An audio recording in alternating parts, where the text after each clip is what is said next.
ॐ श्री महाप्रज्ञ गुरवे नमः। जिसके सांसों में रहता है शाश्वत शांति का स्पंदन, उस महाप्रज्ञ को वंदन, उस महाप्रज्ञ को वंदन। सत्य अहिंसा अनेकांत को अर्पित जिसका तन मन, उस महाप्रज्ञ को वंदन, उस महाप्रज्ञ को वंदन।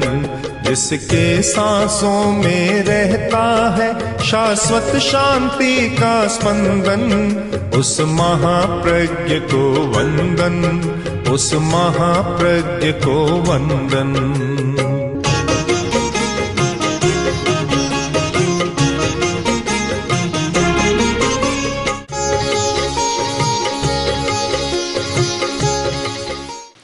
ज्ञान की क्षमता हर व्यक्ति में होती,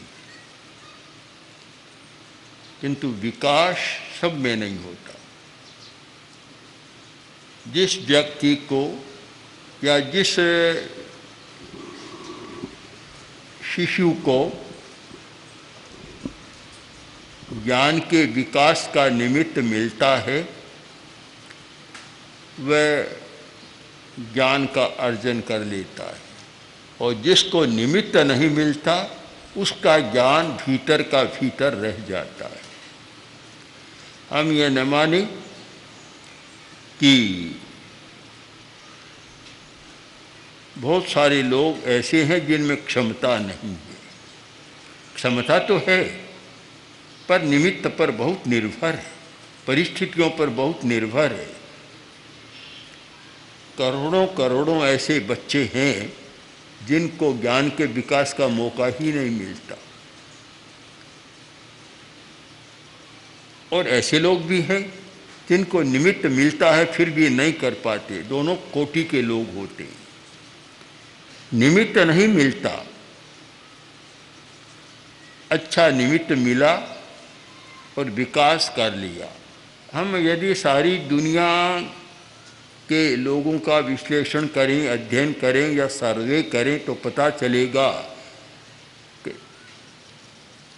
ये नहीं कि न प्रकारेण किसी को अच्छा निमित्त मिल गया, उसने अध्ययन कर लिया, और निमित्त नहीं मिला तो वह वैसा का वैसा रह गया। मैं स्वयं अनुभव करता हूँ कि मैं जब छोटा था तो मेरे साथ क्रीड़ा करने वाले, खेलने वाले 5, 10, 15, 20 बच्चे थे। हम साथी थे सब, 9, 10 वर्ष की अवस्था वाले। उनमें एक साथी, मूलचंद नाम था, गणित में इतना होशियार था कि अच्छी प्रतिभा थी। और आज मैं सोचता हूँ कि अगर उसको निमित्त मिलता तो शायद वह भी दुनिया का अच्छा वैज्ञानिक बन जाता, पर निमित्त नहीं मिला। गांव में रहा और फिर छोटी अवस्था में व्यापार में लग गया और अपना जीवन ठीक चलाया, पर जो विशेषता प्रकट होनी चाहिए थी वह नहीं हो सकी। लाखों लाखों का ऐसा इतिहास है कि निमित्त के अभाव में स्थिति नहीं बनती। और समस्या यह भी है कि क्षमता है, पास में पैसा है, तो भी ज्ञान का विकास नहीं कर सकती। और आजकल के संस्थान, विशेष संस्थान ऐसे बन गए कि जहाँ भर्ती होना भी मुश्किल है। ऐसे ऐसे संस्थान है कि जहाँ कोई भर्ती होना चाहे 10 लाख से लेकर 20-30 लाख तक देने की स्थिति हो तो भर्ती पा सकता, प्रवेश पा सकता है, अन्यथा प्रवेश ही नहीं मिलता। कि एक व्यक्ति को प्रवेश के लिए 80 लाख रुपया देना पड़े। अब जहाँ ऐसी स्थितियाँ हो तो फिर ज्ञान का विकास कैसे हो सकता है। बहुत सारे ऐसे हैं जिनमें प्रतिभा है और वह प्रतिभा दबी की दबी रह जाती है। क्या स्त्रियों में ज्ञान की क्षमता नहीं है? अब तो सामने आ रहा है कि स्त्रियों में क्षमता है, पर आज से 100 वर्ष पहले की बात करें, 200 वर्ष पहले की बात करें, और 60-70 वर्ष की तो मेरे सामने बात है, और मैंने सुना है कि लड़की को नहीं पढ़ाते थे। क्यों नहीं पढ़ाते? कि एक घर में 2 कलमें नहीं चल सकती, धारणा बनी हुई थी कि 2 कलमें चलेगी तो लड़ाई झगड़ा हो जाएगा, एक ही कलम चलेगी, 2 नहीं चल सकती, तो इसलिए स्त्रियों को नहीं पढ़ाया जाता था। इसका अर्थ तो यह तो नहीं है कि उनमें क्षमता नहीं थी। आज जब स्त्रियों की शिक्षा का काम शुरू हो गया तो चक्का उल्टा घूम गया कि लड़कियां तो आगे आ रही है, लड़के पीछे जा रहे, निमित्त मिला और विकास हो गया। तो ज्ञान के क्षेत्र में भी हमें विचार करना है, हमारा एक दृष्टिकोण निर्मित होना चाहिए और उस पर एक दार्शनिक दृष्टिकोण पर विचार करना चाहिए। दर्शन शास्त्र के या तर्क शास्त्र के 2 शब्द हैं, उपादान और निमित्त। उपादान मूल कारण, जिस मिट्टी को कुंभार का निमित्त मिला और वह मिट्टी घड़े में बदल गई, तो क्या और शेष मिट्टी है, उसमें घड़ा बनने की क्षमता नहीं है? क्षमता तो है, पर जिसको निमित्त मिला वह मिट्टी घड़े में बदल गई और निमित्त नहीं मिला वह मिट्टी मिट्टी रह गई। हम हर वस्तु के बारे में ये नियम देख सकते हैं, जिसको योग मिला वह बन गया, योग नहीं मिला वह नहीं बना। मैंने जब मेरे साथियों को देखा कि हम 10-20 जो लड़के थे, छोटे छोटे बच्चे, उनमें क्या कोई प्रतिभाशाली नहीं था, कोई बुद्धिमान नहीं था? तारतम्य हो सकता है, पर थे, पर शिक्षा का निमित्त नहीं मिला तो एक छोटी सीमा में, छोटे व्यापार में ही जीवन समाप्त हो गया। अनेक चल बसे। तो हम विचार करें कि परिस्थितियों का निर्माण कैसे करें, अच्छी परिस्थिति का निर्माण, अच्छे निमित्तों का निर्माण, योग कैसे मिलाएं, इस पर विचार करना बहुत जरूरी है। क्षमता है, अर्हता है, वह उपादान है, किंतु कर्म शास्त्र का एक नियम है कि जब तक निमित्त नहीं मिलता तो कर्म भी अपना विपाक नहीं दे सकता, प्रदेशोदय में रह जाता है, विपाक नहीं दे सकता। विपाक कब होता है? जब निमित्त मिल जाती हैं, तब वह विपाक रूप में अपना फल देता है, और निमित्त नहीं मिलता तो बस प्रदेशोदय यानी निष्क्रिय होकर और अपना काम कर चला जाता है। तो हमें ज्ञान के संबंध में विचार करते समय निमित्तों पर बहुत विचार करना चाहिए। निमित्त का अर्थ तो समझ में आ गया बहुत सरलता के साथ कि गेहूं है और गेहूं की रोटी बनती है। गेहूं में रोटी के रूप में बदलने की क्षमता है कि रोटी बन सकती है, किंतु कब बनेगी? कि निमित्त मिलता है चाकी का तो गेहूं का आटा बन जाता है, फिर निमित्त मिलता है बनाने वाले का तो आटा फल का बन जाता है, रोटी बन जाती है। हमारी स्थिति क्या है कि हम कच्चे माल को पक्का बनाना बहुत कम जानते, ज्ञान के क्षेत्र में बहुत कम जानते।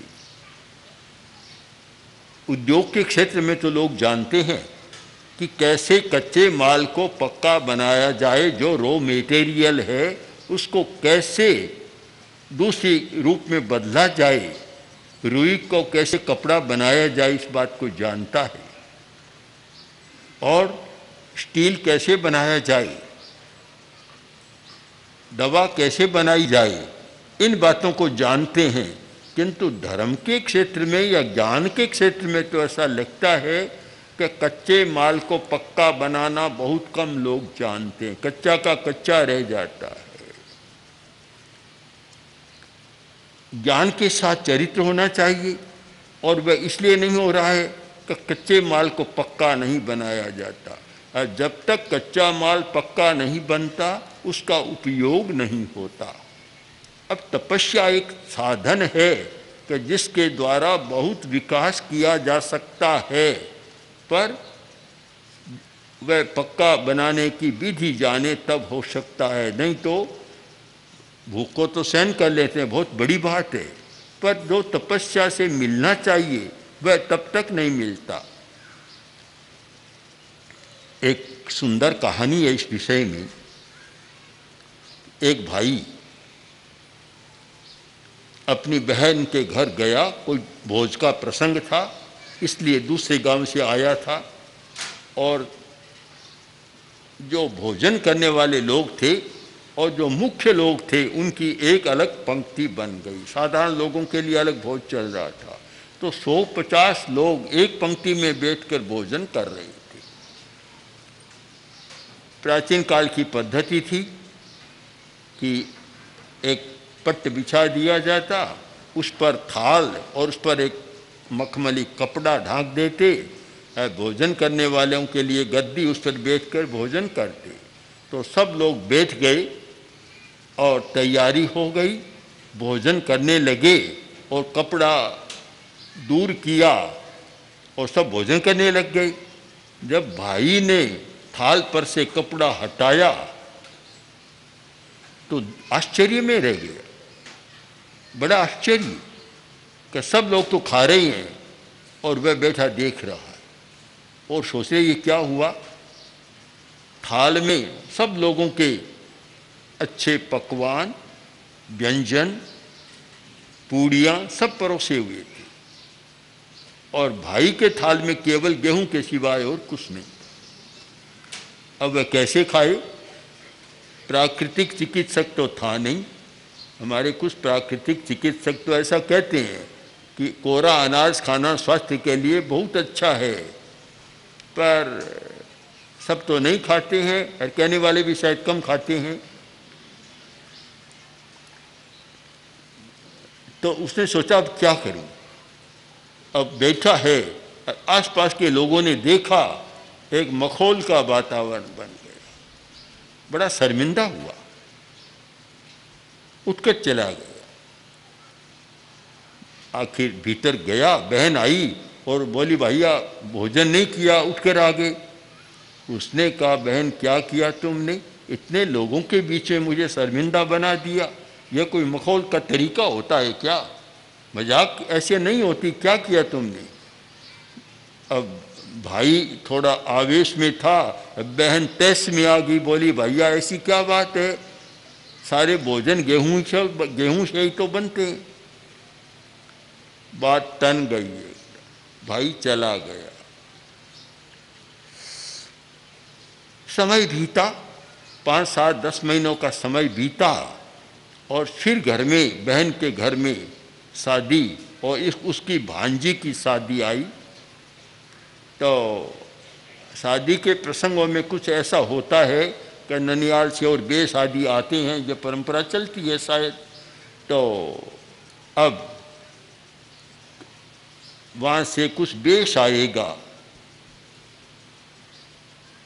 घोषणा हो गई, पता लग गया, और बहन ने सोचा मेरा भाई तो बहुत बढ़िया बढ़िया चीज़ें भेजेगा।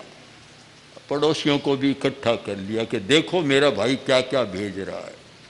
पड़ोसी भी आ गए, पेटियाँ आई, और 10 पेटियाँ, भारी भरकम पेटियाँ आई। बहन ने सोचा बहुत माल ताल भेजा है, बहुत बढ़िया भेजा है काम। पेटियाँ रखी, ताला खोला देखा तो एक पेटी में कोरी रुई है और कुछ भी नहीं। दूसरी को खोला, तीसरी को खोला, 8-10 पेटियां खोली, रुई के सिवाय कुछ भी नहीं। मजाक हो गई उसकी भी। लोग चले गए, भाई भी आ गया पेटियों के साथ। तो बहन ने कहा भाई ये क्या किया, मैंने तो इतने पड़ोसियों को बुलाया था कि तुम्हारी अच्छी लगेगी, शोभा होगी, प्रशंसा होगी, और तुमने तो मखौल करा दी। बोला बहन इसमें क्या बात है, सारे कपड़े रुई से तो बनते हैं। जब सारी रोटियां गेहूं से बनती है तो सारे कपड़े रुई से बनते हैं, ऐसी क्या बात है। कथा बड़ी मार्मिक है। अब उसके मर्म पर हम विचार करें। यह सच्चाई है कि सारी रोटियां गेहूं से बनती है, इसे हम नहीं झुठलाएं।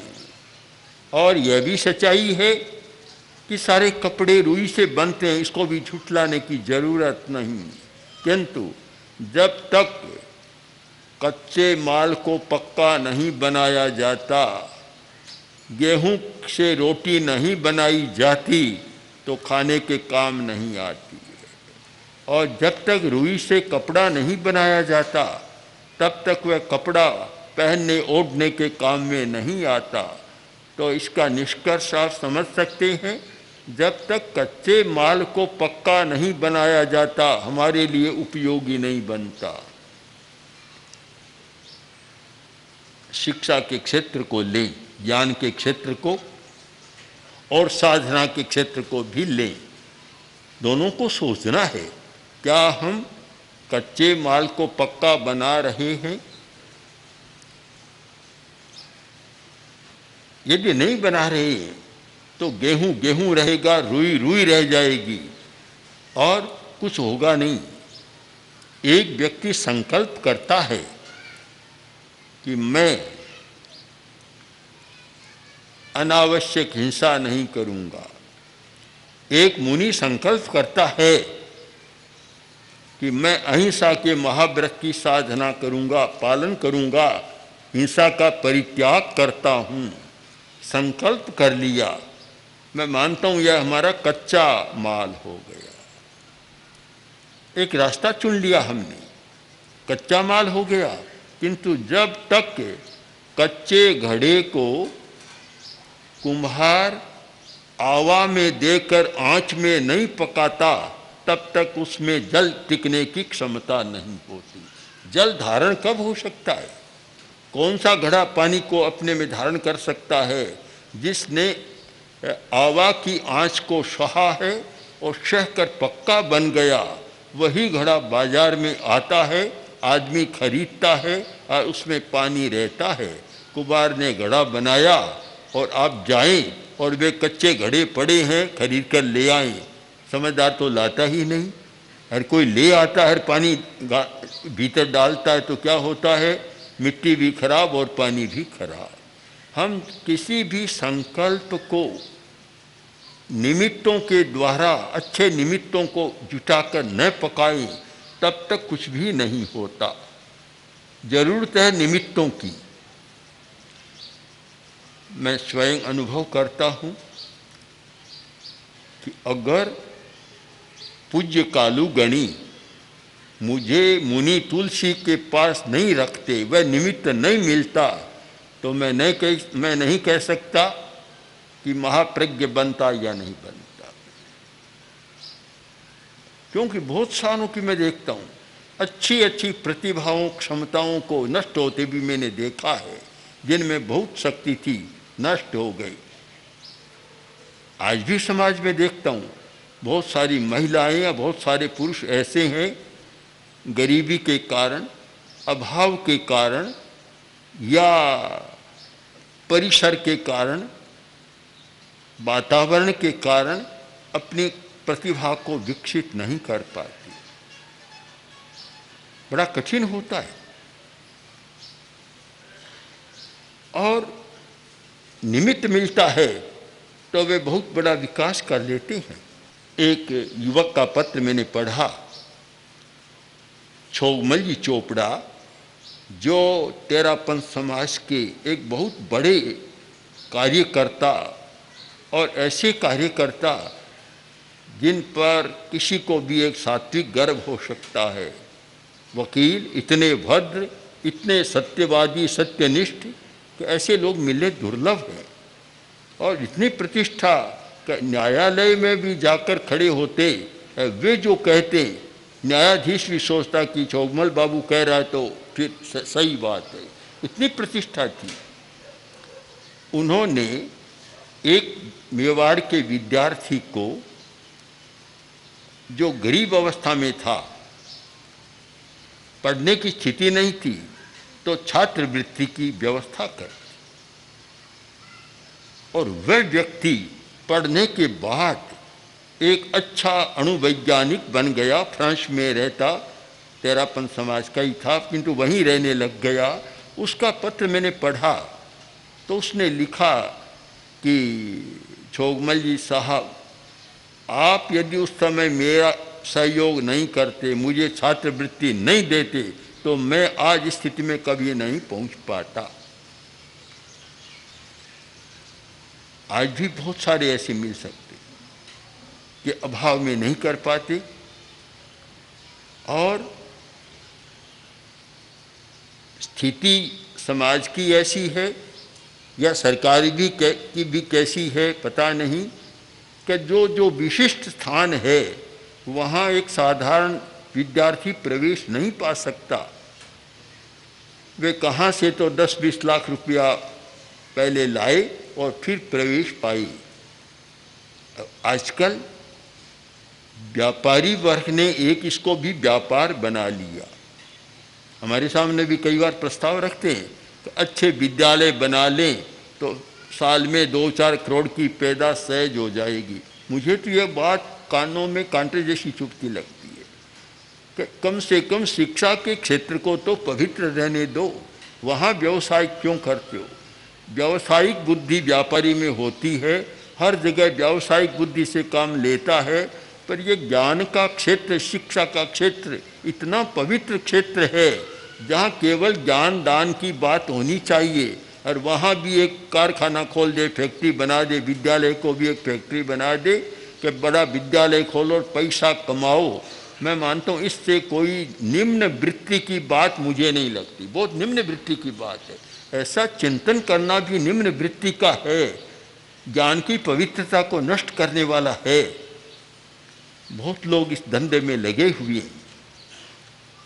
मेरे पास भी अनेक लोग आए, बोले कि अमुक ने विद्यालय खोला, आज वह साल में इतना कमा रहा है, इतना कमा रहा है। तो मैंने कहा कि हिंसा को बढ़ाने का एक साधन और बना दी। एक विद्यालय खोला, पैसा कमाना शुरू किया, तो हिंसा के जितने निमित्त हैं एक निमित्त और बना दिया। और वह पैसे की आकांक्षा हो सकता है कि कभी ज्ञान की परंपरा को भी धूमिल बना दे। आगे की स्थिति तो यह थी, गुरुकुलों की स्थिति, कि गुरु पढ़ाता, वहाँ पैसे का प्रश्न ही नहीं होता। गुरुकुल हो उनकी छात्रों की व्यवस्था करते, लेने का सवाल ही नहीं, तो वहाँ ज्ञान की बात चलती थी। आज तो उल्टा हो गया, कभी कभी दुनिया में उल्टा होता है। उल्टा आदमी कुछ सोचता है, हो जाता है उल्टा। एक आदमी जा रहा था, मजदूर आदमी था, लंबी यात्रा की, थक गया तो फिर सोचा, ए मेरे खुदा, मैं थक गया हूँ, तुम सबको देते हो तो मुझे भी एक घोड़ी दे दो ना। घोड़ी की मांग मन में करता करता चला गया। संयोग की बात कि उधर से ही एक थानेदार आया और उसकी पास घोड़ी थी और रास्ते में ही घोड़ी ने प्रसव कर। अब उसको कैसे ले जाए, कोई साधन नहीं था पास में। इधर में यह आदमी आया, उसको देखा और पुलिस वाले ने कहा इधर आओ जरा, बुला लिया। अब पुलिस का अपना रोक दो होता है, कहा लो इस घोड़ी के बच्चे को ले लो कंधे पर और चलो। अब बेचारे ने उठा लिया, चल रहा है। अब चलता चलता बोल रहा, ए मेरे खुदा, ये क्या किया, मैंने मांगा था नीचे, दे दिया तुमने ऊपर।